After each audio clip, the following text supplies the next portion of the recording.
اپنے حق کے لیے وہ لڑ رہے ہیں. بالکل ایسے ہی، اور 2 سال تک انہوں نے وہاں پر لڑائی کی اپنے حق کے لیے. لیکن اب جو حالات آپ کو نظر آ رہے ہیں جس میں ڈونلڈ ٹرمپ نے کہا کہ پتہ لگ جائے گا کہ حماس سنجیدہ ہے یا نہیں، تو جو اب تک حماس کی جانب سے فیصلہ سامنے آیا ہے، آپ کو لگتا ہے کہ یہ ڈونلڈ ٹرمپ کے لیے بھی قابل قبول ہوگا؟ اور پھر خاص طور پر وہ جو اتھارٹی کا ایک معاملہ ہے کہ وہاں پر کیا ایک ٹیکنوکریٹس کی اتھارٹی ہوگی جو کہ غزہ کے لوگوں کی ہوگی یا فلسطین سے ہوگی یا عرب ممالک سے ہوگی، وہ معاملہ آپ کو کہاں پر لگتا ہے کہ سیٹل ہوا؟ ڈونلڈ ٹرمپ نے تو فوری جیسے ہی حماس کا بیان کل رات میں آیا کہ انہوں نے ایکسیپٹ کر لیا ہے اس پلان کو، تو ڈونلڈ ٹرمپ نے فوری اس کو ویلکم کیا. نہ صرف ویلکم کیا بلکہ حماس کے اسٹیٹمنٹ میں جہاں پہ اسرائیل کا جو نسل کشی کے بارے میں جو لفظ استعمال کیا گیا تھا جینوسائیڈ، اس کو خود اپنے ہینڈل سے انہوں نے ری ٹویٹ کیا. اس کا مطلب یہ ہے کہ انہوں نے حماس کی تعریف کی، حماس کو اپریشیٹ کیا کہ حماس جو ہے اس بات پہ آمادہ ہو گیا ہے کہ وہ پلان، وہ جو ٹرمپ کا جو غزہ پیس پلان ہے اس کے لیے وہ قابل قبول ہے. جہاں تک کہ ٹیکنوکریٹ کی بات ہے، ٹیکنوکریٹس بھی جو ہے وہ بالکل حماس کے لیے قابل قبول ہے، اس لیے کہ کوئی تھرڈ پارٹی وہاں پر ہونا بہت ضروری ہے جو اس وقت غزہ کو اثر نو پھر سے تعمیر کر سکے. اور اس میں سب سے امپورٹنٹ بات یہ ہے کہ اس پورے پلان میں، غزہ کے پورے پلان میں اسرائیل کا کوئی لینا دینا نہیں ہے. یعنی تمام ساری چیزیں باہر کی سورسز کو دی گئی ہے. جیسے فار ایگزامپل ٹیکنوکریٹس ہیں، وہ بھی جو ہے فلسطین ٹیکنوکریٹس ہے. جو انٹرنیشنل پیس کیپنگ فورس کے بارے میں جو بات کی جا رہی ہے اس کے اندر بھی اسرائیل کا کوئی عمل دخل نہیں ہے. یعنی اس ایشو کو انٹرنیشنلائز کر دیا گیا ہے، بجائے پوری چیزیں جو اسرائیل کے ہاتھ میں تھی اس سے لے کر اب انٹرنیشنلائز اس کو کر دیا گیا ہے. اور غزہ کی جو تقدیر ہے اس وقت وہ اب انٹرنیشنل لوگوں کے حوالے ہے. اور امریکہ کا اسرائیل پر اس وقت بہت پریشر ہے کہ وہ فوری طور پہ یہ پلان کو ایکسیپٹ کرے، اپنے فورسز کو غزہ سے مکمل طور پر وڈرا کرے اور نئی حکومت کو وہاں پہ بننے دے ٹیکنوکریٹس کی، اور ان کے ساتھ دنیا کے تمام سارے روابط ہوں گے، ریکنسٹرکشن ہوگا، ری بلڈنگ ہوگی. اور سب سے امپورٹنٹ بات اس پلان کی جو تھی وہ یہ ہے کہ ٹرمپ اور اسرائیل نیتنیاہو یہ بارہا کہہ رہے تھے کہ غزہ کو ڈی پاپولیٹ کر دیا جائے گا، وہاں سے فلسطینیوں کو نکال دیا جائے گا، اور یہ کہ وہاں پہ کسی قسم کا کوئی مڈل ایسٹ ریویرا بنا دیا جائے گا.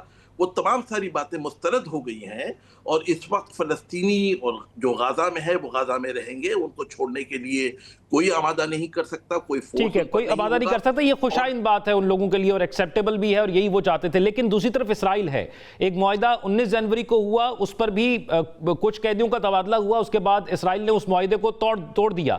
اب ایک اور معاہدہ ہونے جا رہا ہے. کیا اسرائیل اس کو اسی طرح ایکسیپٹ کر لے گا، اور پھر کیا کن مراحل سے وہ فورسز واپس آئیں گی؟ کیونکہ غزہ کے ایک بڑے حصے تک اسرائیل جو ہے وہ قبضہ کر چکا ہے. جی، میں نے آپ کو پہلے ہی کہا کہ اس پہ بہت شک، اور اسرائیل کی نیت پہ بہت شک اور شبہات ہے. وہ کوشش کریں گے جس سے یہ پلان ناکام ہو جائے. ان کی ہر کوشش ہوگی کہ جنگ جاری رہے.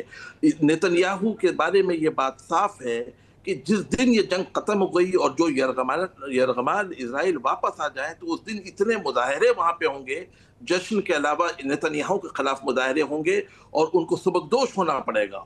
اور عوام الناس کا جو پریشر ہے، اس لیے کہ اسرائیل میں جو پولنگ وہاں پہ ہو رہی ہے اور جو پول سامنے آ رہے ہیں اس سے صاف ظاہر ہے کہ نیتنیاہو بالکل آئسولیٹڈ ہے. پورے اسرائیلی اس بات کو جانتے ہیں کہ یہ انہوں نے اپنی ذات کی جنگ بنا لی ہے.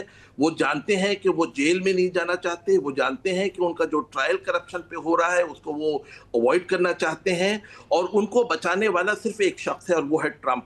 اگر یہ ٹرائل ہوتا ہے تو وہ سیدھا فوری طور پہ جیل جائیں گے، مظاہرے ہوں گے تو وہ جیل میں جائیں گے. کسی صورت نیتنیاہو کے لیے یہ اشد ضروری ہے کہ وہ جنگ کو جاری رکھے، اور وہ ہر ممکن کوشش کریں گے کہ اس کے اندر کوئی نہ کوئی ڈرٹی ٹرک وہ پلے کریں تاکہ یہ معاہدہ آگے نہ بڑھ سکے.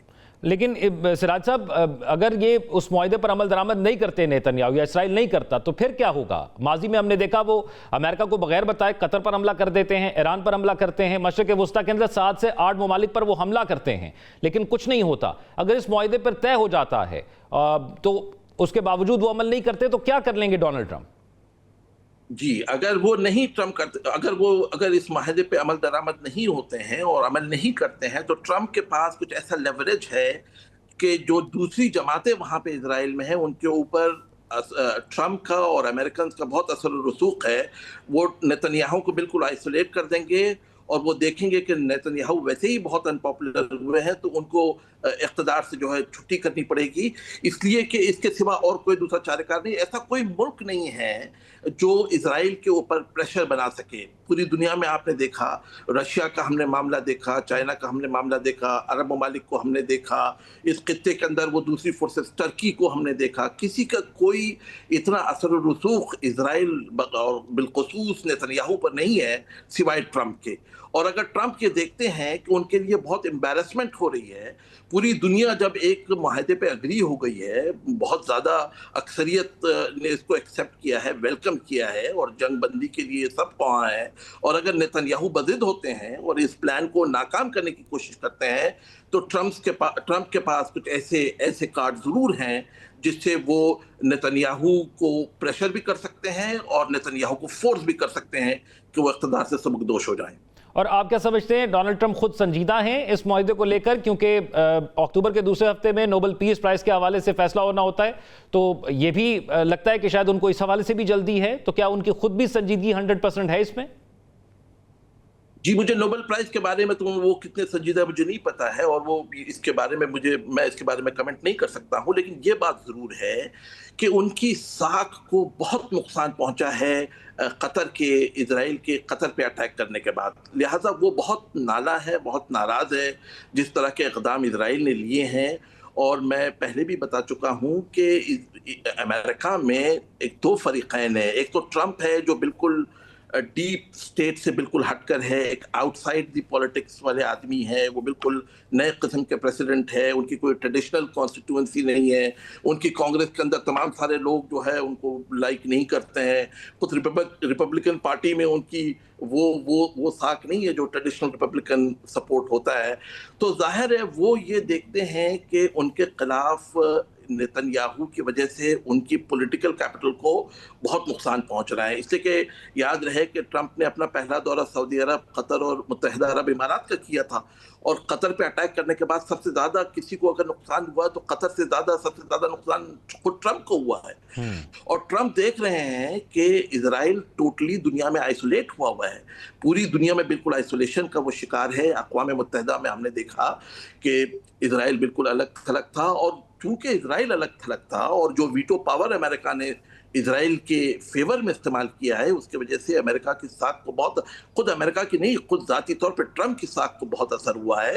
اور اقوام متحدہ کے دوران جو سعودی عرب، ٹرکی، پاکستان، متحدہ عرب امارات، قطر اور جو مسلم ممالک کی جو میٹنگ ہوئی ان میں ٹھیک ہے، یعنی آپ یہ سمجھتے ہیں کہ یہ ایک ٹرننگ پوائنٹ سراج صاحب رہا، قطر پر حملہ جو اسرائیل کی جانب سے کیا گیا اس سے بہت زیادہ پریشر بھی ڈونلڈ ٹرمپ پر رہا، اور اس کے بعد صورتحال زیادہ تیزی سے تبدیل ہوئی۔ بہت شکریہ آپ، سینئر جرنلسٹ جدہ سے ہمارے سراج وہاب صاحب موجود تھے۔ ناظرین، ایک بریک کی طرف جائیں گے، لیکن بریک کے بعد ہمارے ساتھ پاکستان پیپلز پارٹی سے قمر زمان قائرہ اور PMLN سے رانا احسان افضل صاحب موجود ہوں گے، اور ان سے ہم جانیں گے کہ اس وقت جو پاکستان پیپلز پارٹی اور نون لیگ میں اختلافات چل رہے ہیں، کیا یہ عوام کو انگیج کرنے کی کوشش ہے یا حقیقی معنی میں کوئی اختلافات ان دونوں جماعتوں کے درمیان اس وقت چل رہے ہیں اور وہ طول پکڑ رہے ہیں۔ ایک بریک بعد اسٹے ود اس۔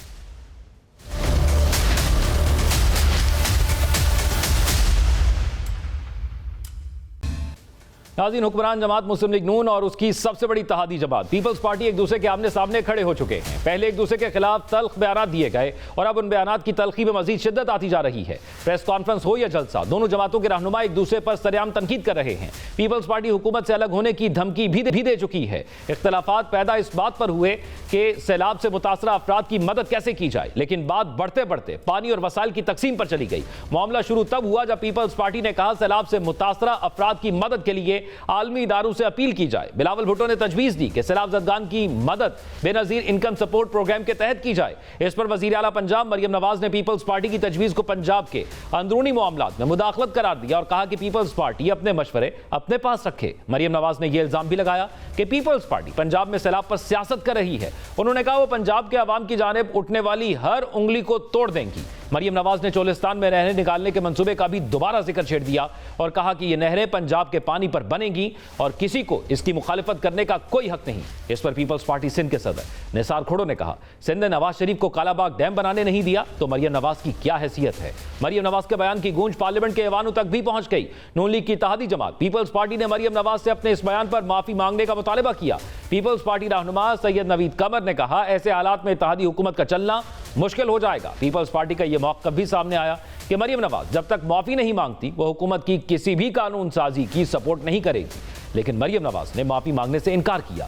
بڑھتی تلخی کم کرنے کے لیے اسپیکر قومی اسمبلی ایاز سعدی کے چیمبر میں دونوں جماعتوں کے رہنماؤں نے ملاقات کی اور معاملات کو افہام و تفہیم کے ساتھ حل کرنے پر اتفاق کیا۔ یہ خبر بھی آئی کہ وزیر اعظم نے نواز شریف سے صلح کرانے کی درخواست کر دی، تاہم سخت بیانات کا سلسلہ اب بھی جاری ہے۔ سندھ کے سینئر وزیر شرجیل انعام میمن نے کہا وزیر اعلیٰ پنجاب ایک اسکرپٹ رائٹر کے زیر اثر ہے، ان کی مہم کا اصل نشانہ وزیر اعظم اور وفاقی حکومت ہے۔ اس پر وزیر اطلاعات پنجاب عظمہ بخاری نے رد عمل میں کہا شرجیل میمن خود وفاق اور پنجاب کے خلاف سازشیں کر رہے ہیں اور جب ان کی کارکردگی پر سوال کیا جاتا ہے تو وہ صوبائیت کا کارڈ استعمال کرتے ہیں۔